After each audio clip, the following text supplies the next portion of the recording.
ಎಲ್ಲರಿಗೂ ನಮಸ್ತೆ. Welcome to G S creations vlog. ತುಂಬ ದಿವಸ ಆದಮೇಲೆ ನಾನೊಂದು ರೆಸಿಪಿನ ತೋರಿಸ್ತಾ ಇದ್ದೀನಿ. ಬನ್ನಿ, ಸಿಂಪಲ್ ಆ್ಯಂಡ್ ಈಸಿ ಆ್ಯಂಡ್ ಟೇಸ್ಟಿಯಾಗಿ ವೈಟ್ ವೆಜ್ ಪಲಾವ್ ಹೇಗೆ ಮಾಡೋದು ಅಂತ ನೋಡ್ಕೊಳ್ಳೋಣ. ಬೊಂಬಾಟಾಗಿರುತ್ತೆ ಟೇಸ್ಟು. ಟ್ರೈ ಮಾಡಿ. ಈಗ ಒಂದು ಕುಕ್ಕರ್ನ ಬಿಸಿಗಿಟ್ಟು ನಾನು ಅದಕ್ಕೆ 2 ಸ್ಪೂನ್ ತುಪ್ಪ ಮತ್ತು 1-2 ಸ್ಪೂನಿನ 3 ಸ್ಪೂನಷ್ಟು ಸನ್ಪ್ಯೂರ್ ಆಯಿಲ್ನ ಹಾಕ್ಕೊತಾ ಇದ್ದೀನಿ. ನಾವು ಯಾವುದೇ ಪಲಾವ್ ಐಟಮ್ ಮಾಡಿದ್ರೂ ಕೂಡ ಸ್ವಲ್ಪ ಎಣ್ಣೆ ಮುಂದೆ ಹಾಕಿದ್ರೆ ಟೇಸ್ಟ್ ತುಂಬ ಚೆನ್ನಾಗಿ ಬರುತ್ತೆ.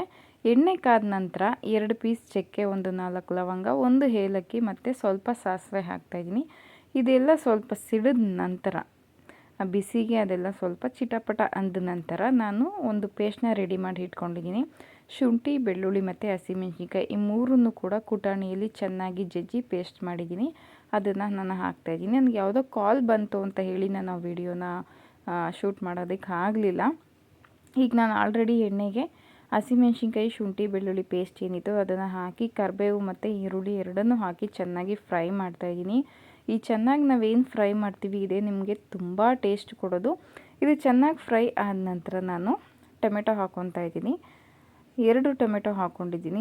ಮೀಡಿಯಮ್ ಸೈಜು, ಅತಿ ದಪ್ಪದಲ್ಲ, ಮೀಡಿಯಮ್ ಸೈಜ್ದು 2 ಟೊಮೆಟೊ ಹಾಕಿದ್ದೀನಿ. ಆ ಟೊಮೆಟೊ ಹಾಕಿದ ನಂತರ ನಾನು ಉಪ್ಪನ್ನ ಹಾಕ್ತಾಯಿದ್ದೀನಿ. ಒಂದೇ ಸಾರಿ ನಾನು ಪಲಾವ್ಗೆ ಎಷ್ಟು ಬೇಕು ಉಪ್ಪು ಅಷ್ಟನ್ನು ಹಾಕ್ಕೊತಾ ಇದ್ದೀನಿ. ಮತ್ತೆ ನಾನು ಹಾಕೋದಕ್ಕೆ ಹೋಗಲ್ಲ. ಟೊಮೆಟೊ ಬೇಯೋದಕ್ಕೆ ಅಂತಲೇ ಸ್ವಲ್ಪ ಉಪ್ಪು ಹಾಕಿದ್ದು. ಅದಾದ ನಂತರ ಟೊಮೆಟೊ ಎಲ್ಲ ಬೆಂದ ನಂತರ ನಾನು ಹುರುಳಿಕಾಯಿ, ಗೆಡ್ಡೆಕೋಸು ಮತ್ತು ಕ್ಯಾರೆಟು ಇಷ್ಟು ತರಕಾರಿ ಹಾಕ್ಕೊಂಡಿದ್ದೀನಿ. ನೀವು ಬೇಕಿದ್ರೆ ಬಟಾಣಿ, ಕ್ಯಾಪ್ಸಿಕಮ್ ಮತ್ತು ಈ ಹೂಕೋಸು ಎಲ್ಲ ಬರುತ್ತಲ್ಲ ಇದೆಲ್ಲ ಹಾಕ್ಬೋದು. ಕೆಲವೊಂದು ತರಕಾರಿ ನನ್ನ ಮಗಳು ಪರ್ಟಿಕ್ಯುಲರಾಗಿ ತಿನ್ನೋದೇ ಇಲ್ಲ. ಸೊ ಹಾಗಾಗಿ ಅವಳು ಯಾವ ತರಕಾರಿಗಳನ್ನ ಇಷ್ಟಪಡ್ತಾಳೆ ಅದನ್ನು ಮಾತ್ರ ನಾನು ಹಾಕಿ ಮಾಡ್ತಾಯಿದ್ದೀನಿ. ನೀವು ಬೇಕಿದ್ರೆ ಆ ತರಕಾರಿಗಳನ್ನ ಆ್ಯಡ್ ಮಾಡ್ಕೋಬೋದು.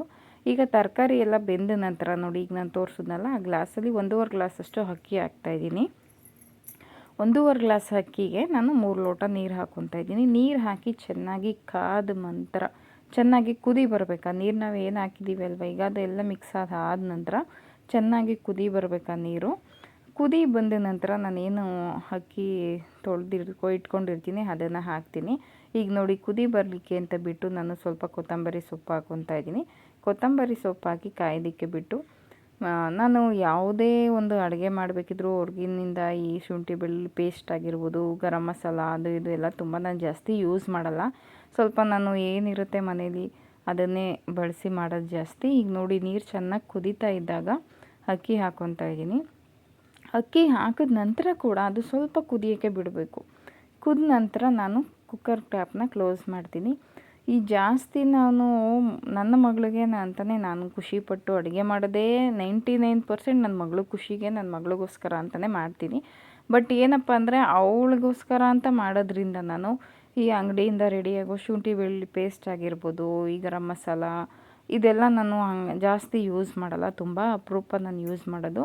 ನಾನು ಸ್ವಲ್ಪ ನ್ಯಾಚುರಲಾಗಿ ಹೆಲ್ತಿಯಾಗಿ ಮಾಡಿಕೊಡ್ಬೇಕು ಅನ್ನೋದು ನನ್ನ ಖುಷಿ, ನನ್ನ ಆಸೆ ಅಷ್ಟೇ. ನೀವು ಬೇಕಿದ್ರೆ ಸ್ವಲ್ಪ ಎಕ್ಸ್ಟ್ರಾ ಟೇಸ್ಟಿಗೆ ಗರಂ ಮಸಾಲನೂ ಕೂಡ ಹಾಕೋಬೋದು. ಅಥವಾ ಈ ಏನಿರುತ್ತೆ ಏನು ಪಲಾವ್ ಮಸಾಲಗಳು ಇನ್ನೂ ಏನೇನೋ ಇದೆಯಲ್ಲ, ನೀವು ಬೇಕಿದ್ರೆ ಹಾಕೊಬೋದು. ನೋಡಿ, ಈಗ 2 ವಿಜಿಲ್ ಆಯಿತು. ನಿಜವಾಗ್ಲೂ ಎಷ್ಟು ಘಮ ಘಮ ಹೊಡಿತಿದೆ ಮನೇಲಿ ಅಂದರೆ ಸಖತ್ ಫ್ಲೇವರ್ ಬರ್ತಾಯಿದೆ ಘಮ್ ಅಂತ. ಎಷ್ಟು